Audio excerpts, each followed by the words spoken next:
Okay, good evening everyone. Welcome to the EAS press room after a very long time of the lockdown, but now the restrictions are out, so we hope that we will be able to welcome you here more often. Tonight we have a meeting which the High Representative Josep Borrell called with the leaders of the Western Balkans partners, but he will tell you more about this and in a short statement, and then he will go and meet the partners. High Representative, you have the floor. Thank you, Peter. There is a tradition to meet here in Brussels, the High Representative on one side and the 6 leaders from the Western Balkans. And I revived this tradition last May because I think it's a good thing to do. It's good to have a collective, strategic, substantial and open exchange about the challenges in the region and about our common European future. And on those days especially. We met in September in New York, but today the world is in a completely different situation.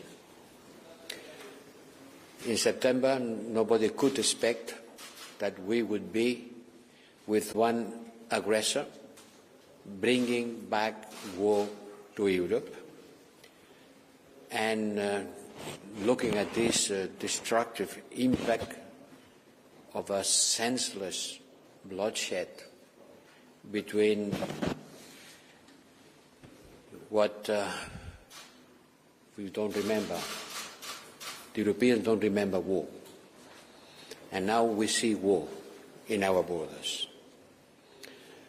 And I think that the last war in Europe was in the Balkans, now it's in Ukraine, and today will be a good occasion to discuss on the global and regional impact of this Putin war, an illegal war against Ukrainian people and against the international rule-based order.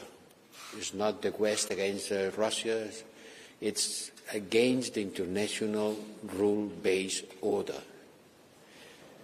I want to discuss with our closest partner. The 6 Balkan leaders represent our closest partners, not only from a geographical point of view. I am talking with them as future members of the European Union to talk about how we can address the consequences of this war together. As always, I am keen to hear about the concerns of these leaders, having regard to this situation and how they foresee our joint action to defend rules and values and how to deal with the negative impact of a Putin war on food, on energy and stability in our shared continent. Because we know that Russia is trying to exploit our vulnerabilities and the vulnerabilities of the region, we should work together in order not to allow Russia to exploit these vulnerabilities.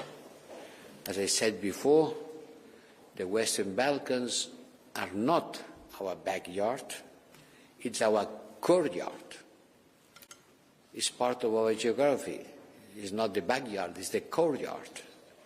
And we will act jointly to face Russia's disruptive actions directly in the region through disinformation and cyber attacks. I welcome that most of our partners in the Western Balkans are aligned fully and from the day one with the European Union response to the Russian aggression against Ukraine. And I call others to do so. Most of them did. I will call others to do. Tonight's discussion will feed on the ongoing engagement with the Western Balkans, which remains our strategic priority. It's our most important foreign policy. And we will recall that once again next Monday at the Foreign Affairs Council we will have a fully fledged political discussion on the region. And this meeting today, this dinner today, will be for me the best way of preparing the discussion at the Foreign Affairs Council. And in this occasion, we will invite the foreign ministers of these countries to join our lunch.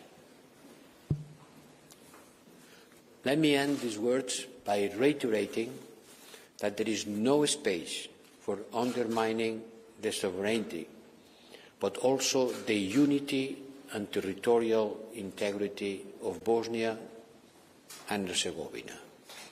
No room, no space for undermining sovereignty, unity and territorial integrity of Bosnia and Herzegovina. And I think I will have to be very frank with this respect with Mr. Dodik this evening, as I did several times before. I want to stress the need to stand united and to take the necessary steps to ensure a safe, stable and prosperous Europe together. This is our collective interest. This is the best way to build the future of the Western Balkans, because the future of the Western Balkans is inside the European Union, and this is a very strong reason to hold this meeting today. Thank you very much. Now, High Representative will move to receive the individual delegations, but you can stay for the statements by the delegations as they arrive. Thank you. Have a nice evening. Thank you.